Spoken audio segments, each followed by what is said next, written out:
Ustaz, saya mau bertanya mana dalilnya istri-istri Rasulullah SAW bercadar? Banyak dalilnya.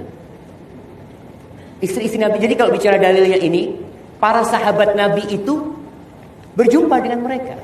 Bahkan mereka itu kalau mau minta ke sesuatu kepada istri Nabi, mereka memintanya min wara'i hijab, dari balik tabir mereka minta kepada istri-istri Nabi. Dan para sahabat melihat. Aisyah radhiyallahu taala bercerita ketika haji, seorang wanita itu nggak boleh pakai cadar. Perempuan itu tidak pakai cadar, nggak boleh. Wala tantaqibul mar'ah. Kata Nabi SAW, wanita tidak boleh pakai cadar. Di sini para ulama menyimpulkan bahwa kebiasaan wanita pada waktu itu pakai cadar, sehingga dilarang pakai cadar. Apa yang terjadi? Aisyah radhiyallahu taala menceritakan, kita nggak pakai cadar. Tapi kalau pas ada rombongan orang laki lewat, asdalna khimar. Kita tutupin wajah kita dengan kerudung kita. Itu pertanda kalau mereka menutup wajah mereka. Dan bagaimana Rasulullah SAW mengatakan 1 dirham riba, 1 dirham riba. Yang dimakan oleh orang, dia tahu itu dari hasil riba. Itu lebih parah daripada 36 kali berzina. Kira-kira engkau dengan zina gimana?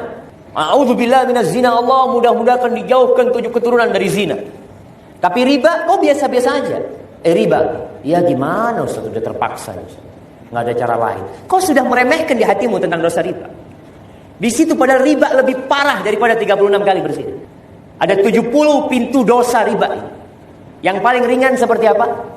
Seperti anak yang menghubungi ibunya sendiri. Na'udzubillah min dzalik. Dan kita meremehkan sekali. Yang mengatakan, oh Ustaz, itu sudah fenomena yang tidak bisa dihindarkan. Kalau tidak pakai riba, ya kapan kita punya rumah? Kapan kita bisa usaha? Berarti kan memang dia nggak mau dengan hukum Allah itu sendiri. Sohib saja teman. Diceritakan tentang firman Allah Subhanahu wa taala, "Fama lana min syafi'in wala sadiqin hamim."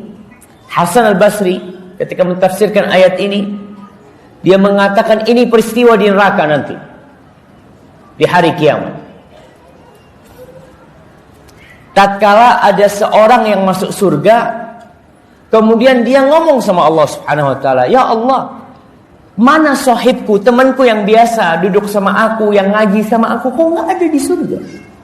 Lalu dikatakan dia di neraka. Maka orang ini mengatakan, "Ya Rabbi, innahu la takamilu sa'adati." Ya Allah, kebahagiaanku tidak akan sempurna kecuali kalau dia ada bersamaku di surga.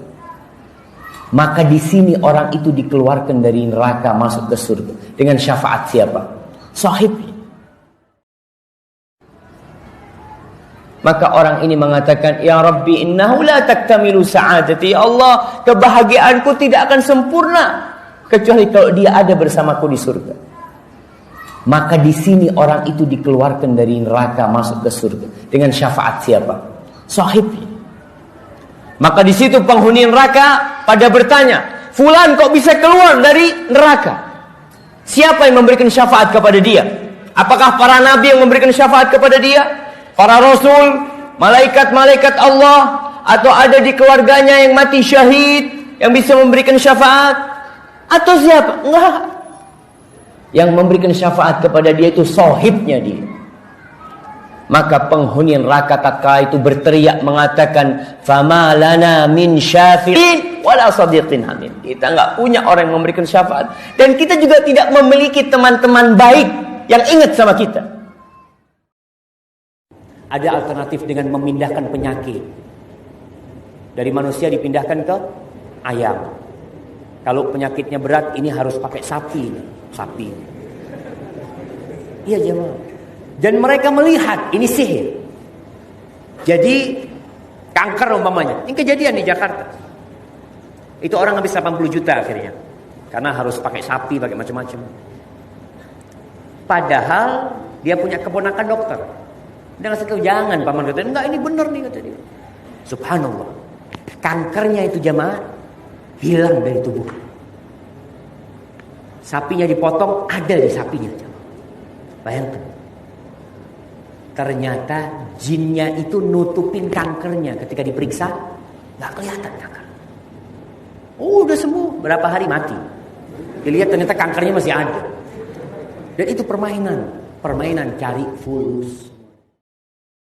Fasbir sabran jamila. Sabarlah engkau dengan sabar yang cantik.